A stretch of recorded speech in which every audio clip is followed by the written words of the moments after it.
Hello everyone, and welcome back to our channel. Today, we're diving into a story of incredible courage, unimaginable hardship, and a journey that literally changed the world map forever. We all know the name Ferdinand Magellan, the visionary explorer who set out to circumnavigate the globe. But what about the man who actually completed that epic voyage? His name is Juan Sebastián Elcano, and his story is one of history's greatest untold adventures. So, let's set the scene. It's 1519. The world is a patchwork of known lands and vast, mysterious oceans. The lucrative spice trade with the East Indies is dominated by Portugal, who control the eastward sea route around Africa. Spain, hungry for a piece of the action, needs a new route, a westward passage to the Spice Islands. This is where Ferdinand Magellan, a Portuguese navigator in the service of the Spanish crown, enters the picture. His audacious plan is to sail west, across the Atlantic, find a strait through the Americas, and cross the unknown ocean on the other side. On September 20th, 1519, a fleet of 5 ships, the Trinidad, San Antonio, Concepcion, Victoria, and Santiago, with about 270 men, departed from Sanlúcar de Barrameda, Spain. Among them was a Basque mariner from Guetaria, a master navigator named Juan Sebastián Elcano. At this point, he was a subordinate officer, the master of the Concepcion, just one of many experienced sailors embarking on a high-risk, high-reward expedition. No one could have guessed he would be the one to bring it home. The journey was brutal from the very beginning. They faced treacherous storms in the Atlantic, dwindling supplies, and rising tensions among the crew. Magellan, a stern and uncompromising leader, had to quell several mutinies. Elcano himself was involved in one of these uprisings, a serious one at Port St. Julian in what is now Argentina. He, along with other captains, challenged Magellan's authority. The mutiny was crushed. Some of the ringleaders were executed or marooned. Elcano was pardoned, but demoted, a lucky escape that put him in a position to later prove his loyalty and skill. After months of searching, they finally found the passage they were looking for, the Strait of Magellan. But the discovery came at a cost. The Santiago was shipwrecked, and the San Antonio, carrying a large portion of their supplies, deserted the fleet and sailed back to Spain, spreading word that Magellan's mission had failed. Now, with only 3 ships, Magellan pushed on into a vast, calm ocean he named the Pacific, the Peaceful Sea. Peaceful it may have been, but it was also immense, far larger than anyone had anticipated. For 99 days they sailed without sight of land. Their food rotted, their water turned foul. The crew suffered terribly from scurvy, a horrific disease caused by a lack of vitamin C. Men's gums swelled over their teeth, their joints ached, and many died in agony. They were reduced to eating leather from the ship's rigging, sawdust, and rats. The chronicles of Antonio Pigafetta, the expedition's scholar, paint a grim picture of their desperation. It was a true test of human endurance. Finally, in March 1521, they reached the island of Guam, and soon after, the Philippines. Here, they could finally rest and resupply. But this is where the story takes its most tragic turn. Magellan, instead of focusing solely on the mission, became involved in local politics. He converted a local ruler, Raja Humabon of Cebu, to Christianity, and promised to help him subdue a rival chieftain, Lapu-Lapu of Mactan Island. On April 27, 1521, Magellan led a small force to attack Lapu-Lapu's warriors. The attack was a disaster. Outnumbered and outmaneuvered, Magellan was killed in the fighting. The charismatic leader, the driving force of the entire expedition, was gone. The mission was in chaos. The command structure collapsed. A subsequent banquet with their supposed ally, Raja Humabon, turned into a massacre, with dozens more of the expedition's leaders killed.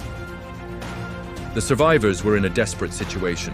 They had too few men to sail their 3 remaining ships, so they made the difficult decision to abandon and burn the Concepcion, the ship Elcano once commanded. Now only 2 ships, the Trinidad and the Victoria, remained.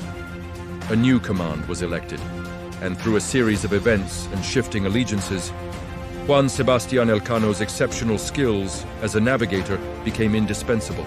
he was elected captain of the Victoria.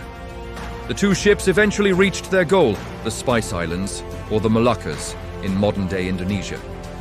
They had found the westward route. They loaded their holds with a precious cargo of cloves, a spice then worth more than its weight in gold. The mission was a success, but now came the most difficult part, getting home. The Trinidad tried to return by sailing back east across the Pacific, but was battered by storms and eventually captured by the Portuguese. Her crew endured years of hardship, and very few ever saw Spain again. This left only one ship, the Victoria, under the command of Juan Sebastián Elcano. He was faced with a monumental decision. Should he risk the known but hostile Portuguese-controlled route, or attempt the unknown Pacific crossing again? Elcano made a bold choice. He would continue sailing west, across the Indian Ocean and around the Cape of Good Hope in Africa, completing a full circle of the Earth. It was a race against time. They had to avoid Portuguese ports at all costs, as they would be seen as trespassers and pirates. This meant a non-stop, grueling voyage across another vast ocean. The journey was just as harrowing as the Pacific crossing. Scurvy returned with a vengeance. Men died almost daily. Their supplies dwindled to almost nothing. Starvation was a constant threat. At one point, they were forced to make a stop at the Cape Verde Islands, a Portuguese outpost, pretending they were returning from the Americas. But their secret was discovered when they tried to buy supplies and offered cloves as payment, a spice that could only come from the east. They had to flee immediately, leaving several crewmen behind. Against all odds, on September 6, 1522, the Victoria limped into the port of Sanlúcar de Barrameda in Spain, the same port they had left almost exactly 3 years earlier. On board were Juan Sebastián Elcano and just 17 other European survivors from the original crew of 270. A few more would trickle in later, released from Portuguese captivity, but the human cost was staggering. The ship itself was a ghost, its sails in tatters, its crew skeletal, but in its hold was 26 tons of cloves, a cargo whose value more than paid for the entire cost of the expedition. More importantly, they had done the impossible. They had circumnavigated the planet. Their return caused a sensation. They had proven empirically that the Earth was round. They had discovered the true, vast size of the Pacific Ocean, and they had established a new timekeeping phenomenon. They were one day behind the calendar in Spain, having lost a day by constantly traveling west with the sun. Juan Sebastián Elcano was hailed as a hero. King Charles I of Spain granted him a coat of arms featuring a globe with the motto Primus circumdedisti me, which means you were the first to circumnavigate me. He had started the journey as a subordinate officer and finished it as a world-famous commander, forever etched in the annals of exploration. But the sea still called to him.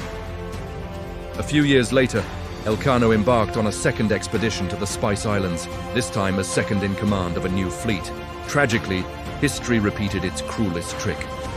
While crossing the Pacific Ocean once again, Juan Sebastián Elcano succumbed to scurvy and died at sea in 1526. He was buried in the very ocean he had been the first to cross completely. So why is Magellan so much more famous than Elcano? Magellan was the visionary, the promoter, the man with the grand plan. His leadership got the expedition off the ground and through its initial, most daunting challenges. But it was Elcano's steady hand, his maritime genius, and his sheer determination that saw it through to the end. He was the finisher, the one who turned a failed mission into one of the greatest achievements in human history. His story is a powerful reminder that sometimes the greatest heroes aren't the ones who start the journey, but the ones who have the strength and courage to complete it. What do you think? Is Elcano the unsung hero of the first circumnavigation? Let me know your thoughts in the comments below. It's a fascinating debate. Thanks for watching, and if you enjoyed this journey into the past, make sure to hit that like button and subscribe for more incredible stories. We'll see you in the next video.